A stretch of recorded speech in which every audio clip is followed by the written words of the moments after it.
Hi friends, இன்றைக்கி என்ன topic பார்க்க போகிறோன்னா குரூப் 2 அண்ட் குரூப் 4க்கான தமிழ். அதில் வீரமாமுனிவர் பற்றின ப்ரீவியஸ் இயர் கொஸ்டின்ஸ் ப்ளஸ் அவரை பற்றின இம்பார்ட்டன்ட் பாயிண்ட்ஸ்லாம் பார்ப்போம். ஃபர்ஸ்ட் அவரை பற்றின பாயிண்ட்ஸ். வீரமாமுனிவரோட இயற்பெயர் கான்ஸ்டான்டின் ஜோசப் பெஸ்கி. வீரமாமுனிவரோட இயற்பெயர் வந்து பார்த்திங்கன்னா கான்ஸ்டான்டின் ஜோசப் பெஸ்கி. இவர் வந்து இத்தாலி நாட்டை சேர்ந்தவர். இவருடைய ஊர் வந்து பார்த்திங்கன்னா இத்தாலி நாடு. இவங்களோட பெற்றோர் கொண்டல் போபெஸ்கி எலிசபெத். இவருடைய காலம் வந்து 8/11/1680 1747 வரைக்கும். 8/11/1680 1747 வரைக்கும். இவர் இயற்றிய நூல்கள், வீரமாமுனிவர் இயற்றிய நூல்கள்: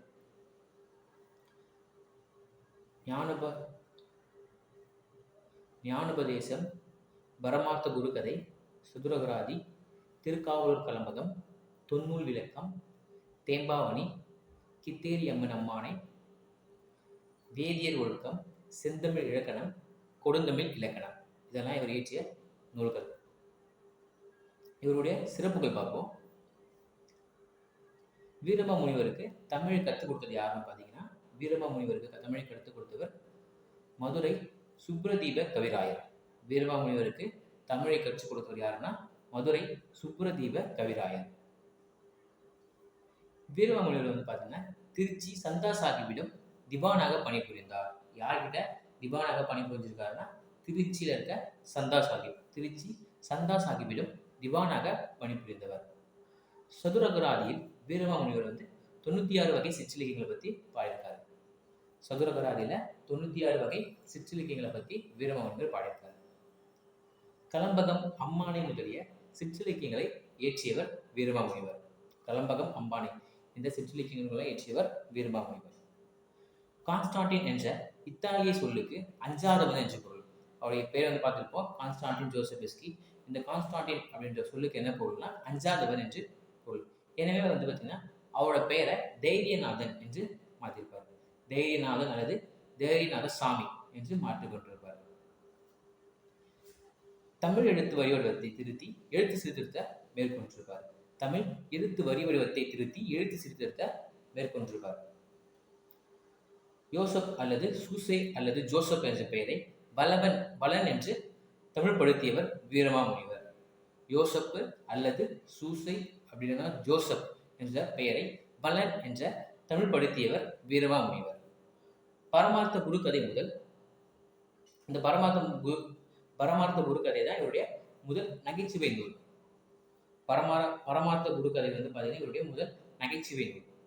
இவர் 1710 தமிழகம் வந்து 37 ஆண்டுகள் சமய பணியும் தமிழ் பணியும் புரிந்து 1747 அம்பலகாடு என்ற இடத்துல இயக்கி எழுதியிருப்பாரு.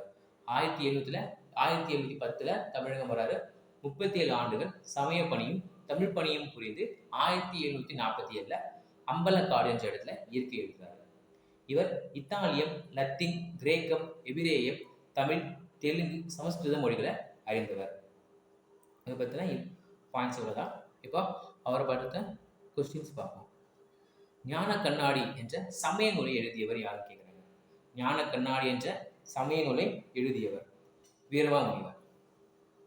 அடுத்து, வீரமாமுனிவர் தமிழ் எழுத்துக்களில் எவ்வடிவத்தை திருத்தி எழுத்து சீர்திருத்தம் மேற்கொண்டார். வரி வடிவம் ஸ்கூல் புக்ஸ்ல இருக்கும். வரி வடிவம்.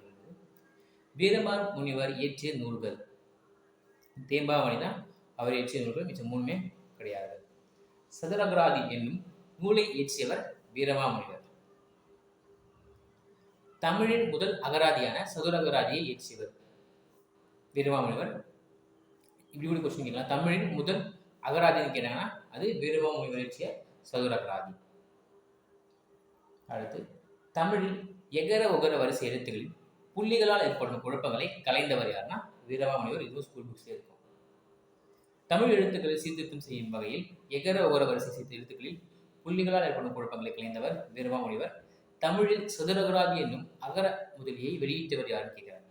தமிழில் சதுரகராதி என்னும் அகர முதலியை வெளியிட்டவர் வீரமாமுனிவர். தமிழுக்கு அருமணி ஆற்றிய அமெரிக்க பேராசிரியர்களில் ஒருவர் யாருன்னு கேட்குறாங்க. தமிழுக்கு அரும்பணியாற்றிய அமெரிக்க பேராசிரியர்கள் ஒருவர்.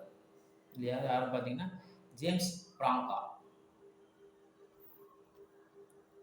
ஓகே, வீரமாமுனிவர் தமிழ் முனிவர்களுள் ஒருவராக விளங்குகின்றார் என புகழ்ந்தவர் யாருன்னு கேட்கிறாங்க. வீரமாமுனிவரை தமிழ் முனிவர்களுள் ஒருவராக விளங்குகிறார் என்று புகழ்ந்தவர் ராபி சேது பிள்ளை அவர்கள். தமிழ் முனிவர்களுள் ஒருவர் என்று சொல்லியிருக்காங்க. வீரமாமுனிவர் தொகுத்த அகராதி நூல் எதுன்னு கேட்கிறாங்க. வீரமாமுனிவர் தொகுத்த அகராதி எதுனா சதுரகராதி. இஸ்மத் சன்னியாசி என்னும் பட்டம் யாருக்கு வழங்கப்பட்டது? இஸ்மத் சன்னியாசி என்ற பட்டம் வந்து யாருக்கு வழங்கியிருப்பாங்கன்னா வீரமாமுனிவருக்கு. யார் வழங்கியிருப்பாங்கன்னு பார்த்தீங்கன்னா சந்தா சாஹிப். பார்த்துருப்போம்ல, திருச்சி ஆண்ட சந்தா சாஹிப் அவர்களால் வீரமாமுனிவருக்கு இஸ்மத் சன்னியாசி அப்படின்ற பட்டத்தை கொடுத்துருப்பாங்க. இதுக்கு தூய துறவி என்று அர்த்தம்னு நினைக்கிறேன், கரெக்டாக தெரியல.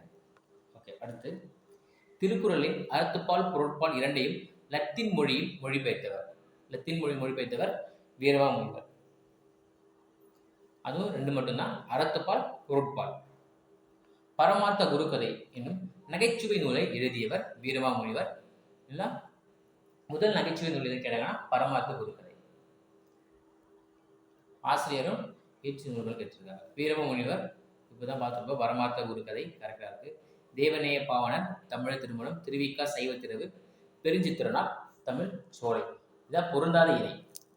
இந்த டி மட்டும் தான் பொருந்தாமல் இருக்கு, தமிழ் சோலை என்பது. தேவநேய பாவனர், தமிழ் திருமணம் பார்த்துருப்போம் ஆல்ரெடி.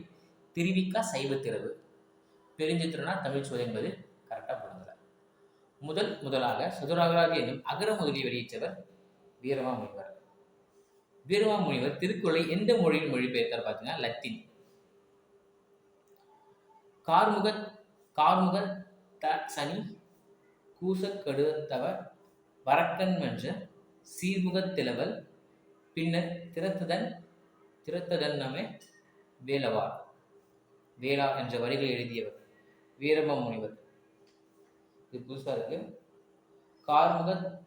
கார்முக தசனி கூசக்கடுத்தவர் வரக்கன் வென்ற சீர்முகத்திலவல் பின்னர் திறத்ததன் தன்னமா வேளா என்ற வரிகள் எழுதியவர் வீரமாமுனிவர். சதுரகராதி என்ற நூல் எழுதியவர் வீரமாமுனிவர். நூலாசிரியர் கேட்டிருக்காங்க.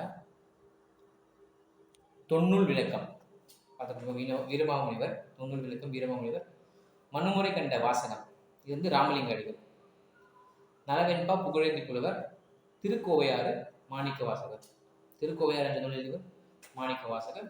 பிளஸ் திருப்பாவை அவர்தான். திருவெம்பாவை மாணிக்க வாசகர் எழுதியிருப்பார். இதோட கொஸ்டின்ஸ் முடியுது. தேங்க்யூ.